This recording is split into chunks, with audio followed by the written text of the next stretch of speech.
Just like you and me, throughout a 24-hour period in a day, we're not going to be running around constantly. We're not going to be exerting a large amount of energy constantly. So sometimes we'll be sleeping, sometimes we'll be eating, sometimes we'll be standing on a boat watching killer whales, standing in one spot. Sometimes we'll be super excited, jumping around. But it's not always, right? That's pretty self-explanatory. So that's the exact same thing with our killer whales. Sometimes they're going to be resting, saving up their energy. Sometimes they're going to be eating or hunting, so that means they're going to be pretty focused on finding their food and not as focused on launching out of the water.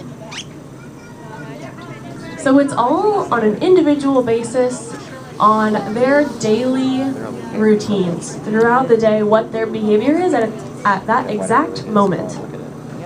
Now there are three main theories for breaching. One is for communication. Breaching and tail slapping any loud noise they can make at the surface, because remember, they're very, very big animals. So when they slap their bodies against the surface of the water, that noise is going to ricochet for a very, very long time.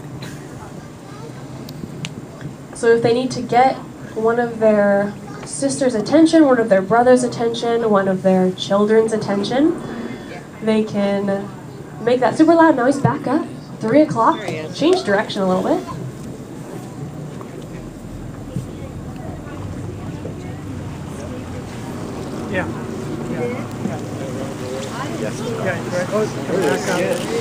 There's one story I always like to tell when I'm talking about using breaching for communication.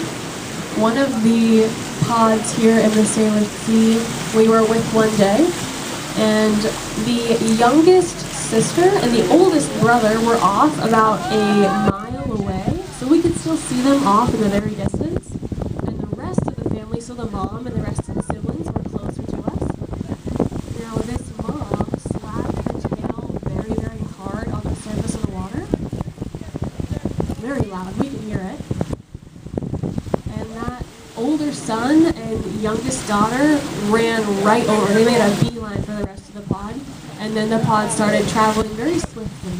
So you can kind of imagine that mom might have been telling her kids to cut back. We're ready to go. Get in, let's go, let's travel. So that was a really good example of using communication not just through vocalizations, but also through their body. Now the second theory is that they might have something on their bodies that they don't really like. Parasites maybe, anything they have on themselves that they want to get off, because they don't have fingernails like we do, so they can't just scratch and itch. But if there's something irritating on their bodies, they can try to slap the surface of the water and knock whatever it is that's bothering them off. Now the third theory, which is my personal favorite, is that they are just having a good time. They're just enjoying themselves, experiencing gravity a little bit, because remember, they don't have gravity underneath the surface of the water.